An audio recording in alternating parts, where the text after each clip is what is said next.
I believe that the statement that Simon Peter made, chapter 13 of the Gospel of John, the last few verses there, where he said, "I'll lay down my life for you, Jesus."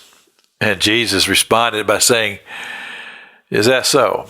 He said, "The truth being," he said, "before the cock crows, you will deny me 3 times."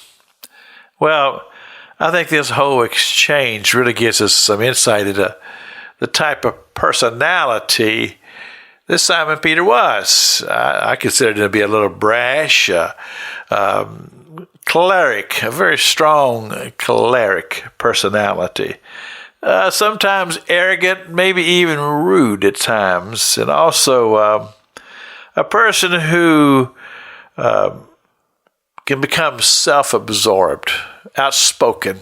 That type of personality, maybe even at times, even a little over the top in some of his ways. And I've known people like this, but the reality is that even with all of Peter's flaws, because he was indeed an imperfect man, but then again, who among us is not?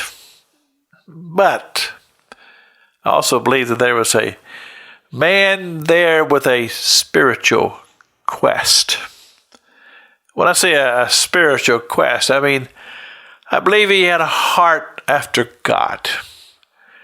See, I've known people who are very, very choleric, very bold, and very rude at times. Just a real strong type of personality that could just really rub you the wrong way.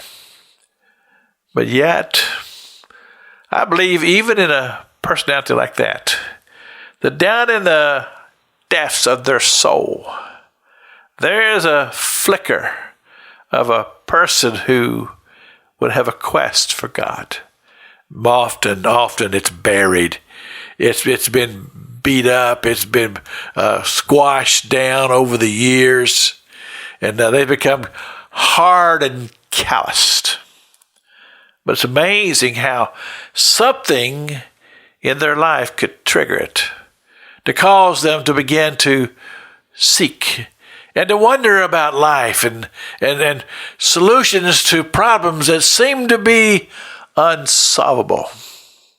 All of a sudden, that hope that rings out will begin to question the very existence of God.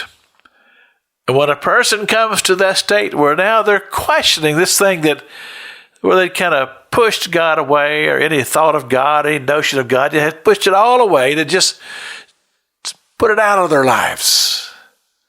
But now things have changed. And so all of a sudden, all of those feelings, all of those thoughts that had been so callously pushed away, they just come rushing back. Causes a person to look inside. And you see, all of this is the work of God.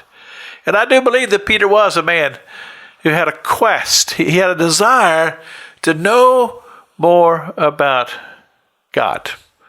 And that's a good thing.